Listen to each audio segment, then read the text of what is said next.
Quería saludarlos, queridos amigos, para juntos un día más estudiar la palabra del Señor. Nos encontramos estudiando la carta de los Hebreos. Esta carta es maravillosa porque nos muestra a Jesucristo como sumo sacerdote y es el centro principal de esta carta. Hoy día estamos estudiando el capítulo número 7 y vamos a hablar un poco sobre ese Jesús como sacerdote, descrito, ejemplificado en Melquisedec. Este video está patrocinado por el comentario bíblico adventista Andrus. Si usted está en Perú, puede adquirir esta maravillosa literatura para que pueda comprender más la palabra del Señor. El texto bíblico inicia diciendo: este Melquisedec, rey de Selén, sacerdote de Dios Altísimo, salió a recibir a Abraham, que volvía de la derrota de los reyes, y lo bendijo. A él asimismo dio Abraham los diezmos de todo. Melquisedec significa primeramente rey de justicia y también rey de Selén. Lo interesante de aquí del autor bíblico es que él no se centra, de paso, la palabra, el personaje Melquisedec no es el centro del libro de Hebreos. Eh, el libro de Hebreos quiere explicar el orden de Melquisedec, que es muy diferente a hablar de Melquisedec. Melquisedec es mencionado en el libro de Génesis y después en el libro de Salmos, es mencionado 2 veces nada más en el Antiguo Testamento. Pero ¿por qué es importante entender que Melquisedec representaba a Jesús? Número uno, porque el autor bíblico dice que no se sabía de Melquisedec y, aunque no tenía genealogía, Abraham le llevó los diezmos, dando a entender de que Melquisedec era superior a Abraham y superior a el sacerdocio levita. Y dicho sea de paso, pues Melquisedec era una ejemplificación perfecta de Cristo porque era rey y al mismo tiempo era sacerdote.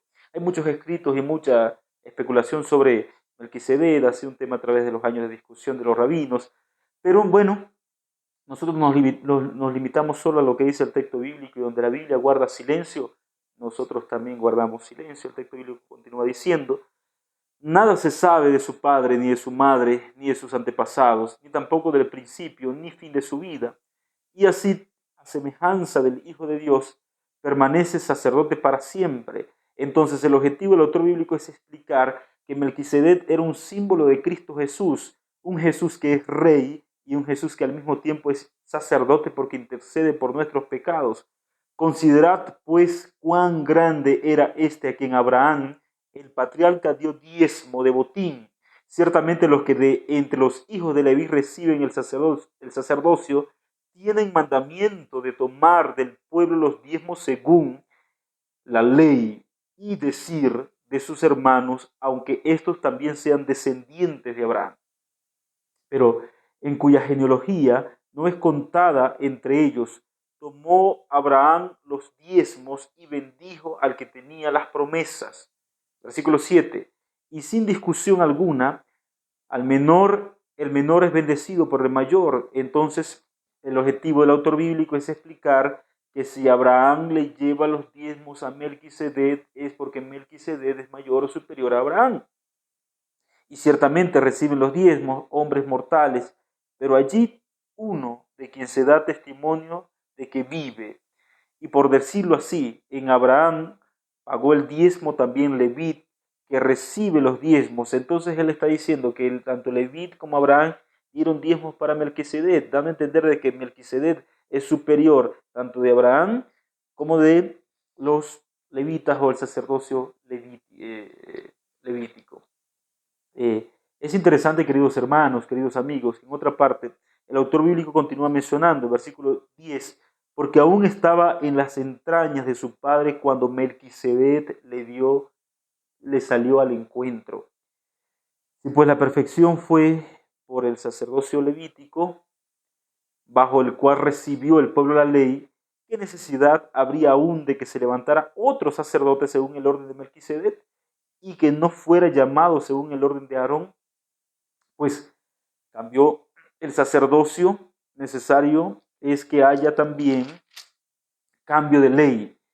Y aquel de quien se dio esto es de otra tribu, de la cual nadie sirvió al altar, porque sabido es que nuestro Señor vino de la tribu de Judá, de la cual nada habló Moisés tocante al sacerdocio.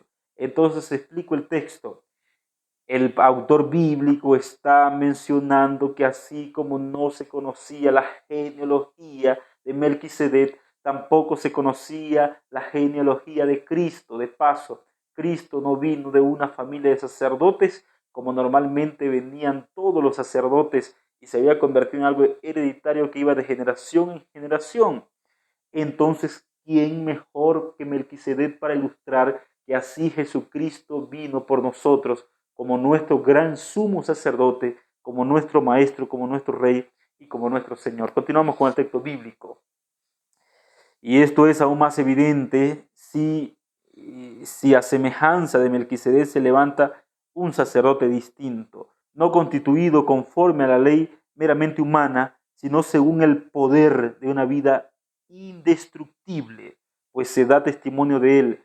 Tú eres sacerdote para siempre, según el orden de Melquisedec.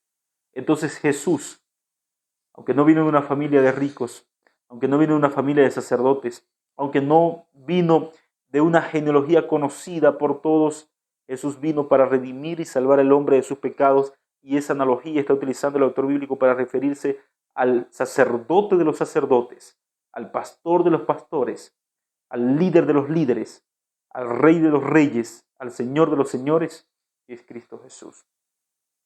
Queda pues abrogado el mandamiento anterior a causa de su debilidad e ineficacia, pues la ley nada perfecciona y se introduce una mejor esperanza por la cual nos acercamos a Dios. Y esa esperanza por la cual el ser humano se acerca a Dios es por la esperanza bienaventurada de Cristo Jesús, como nuestro justificador, como nuestro perdonador, como nuestro salvador, como el que se compadece de nuestras necesidades, como el que entiende al ser humano, como el que se hizo carne, pero sin pecado, y entró una vez y para siempre para interceder por nosotros en el santuario celestial. Eso lo veremos más adelante, capítulo 8, capítulo 9. El texto bíblico continúa diciendo, y esto no fue hecho sin juramento, porque los otros ciertamente sin juramento fueron hechos sacerdotes, pero este con el juramento del que dijo, juro el Señor y no me arrepentiría. Tú eres sacerdote para siempre, según el orden de Melquisedec. Por tanto, Jesús es hecho fiador de un mejor pacto. Y los otros sacerdotes llegaron a ser muchos debido a que por la muerte no podían continuar. Pero Jesucristo no fue un Jesucristo que murió y se quedó en la tumba. Jesucristo es el único sacerdote, según lo que está explicando el autor bíblico, que prevaleció para siempre porque no fue vencido de la muerte. Dice, por cuanto permanece para siempre, tiene un sacerdocio inmutable. Y esa palabra es interesante, un sacerdocio inmutable, un sacerdocio que no va a ser sustituido por otro sacerdote que vendría después de él, un sacerdocio que no cambiaría, un sacerdocio que sería para siempre, un sacerdocio que sería por los años sin fin. Por eso también puede salvar perpetuamente a los que por él se acercan a Dios, viviendo siempre para interceder por ellos. El único sacerdote que puede perdonar tus pecados, mis pecados, nuestros pecados, es Jesús. Ningún ser humano puede perdonar el pecado del hombre. Ningún ser humano puede alcanzar la salvación por más buena intención que tenga por sí mismo. Solo por medio del sumo sacerdote, Cristo Jesús, el ser humano puede ser salvo. Nadie puede ser salvo ni siquiera por sus propias obras, ni las obras de la ley, ni las obras de la carne, ni las obras de un sacerdocio que no servía para nada, nada más que para ritos y para ejemplificar al verdadero sacerdote que era Cristo Jesús.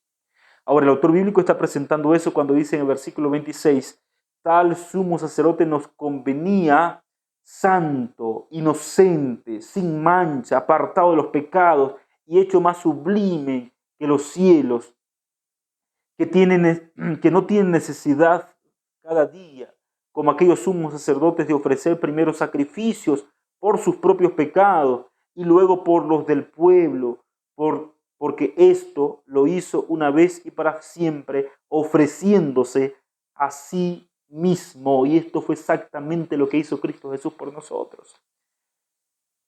Todo sacerdote tenía que primeramente confesar su pecado, arrepentirse de su pecado, ofrecer un sacrificio por sí mismo, para luego poder ministrar por el pueblo, interceder por el pueblo, clamar por el pueblo. Pero Jesucristo, el verdadero sacerdote, no tenía necesidad de esto, sino que se ofreció a sí mismo porque Él era la ofrenda, Él es el Cordero, Él era el Redentor, Él era el sacrificio, y a través de Él estaba ejemplificada la salvación. No solamente ejemplificada, sino consumada en Él mismo, Jesucristo, el verdadero sacerdote, pero al mismo tiempo el Cordero, pero al mismo tiempo el Rey. Ese Jesús encerraba y encierra toda la salvación de manera completa. Alabado sea el nombre de Dios. El texto bíblico concluye diciendo: la ley constituye sumos sacerdotes a hombres débiles, pero la palabra del juramento posterior a la ley constituye al Hijo, es decir, a Jesús, hecho perfecto para siempre. Alabado sea el nombre de Jesús. Jesús es ese sacerdote que vino a entregar su vida como ofrenda, sin necesidad de llevar un cordero, porque Él era el Cordero de Dios que quita el pecado del mundo y que derramó su sangre por todos los que le buscan y se entregan a Él para ser salvos. Que Dios te bendiga, que Dios te salve. Te envío un grande abrazo y nos vemos mañana en este mismo canal, si el Señor así lo permite.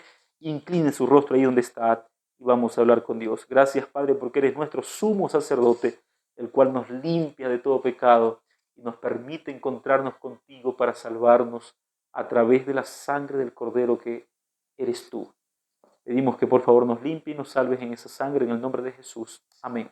Que Dios te bendiga. Nos vemos mañana si el Señor así lo permite.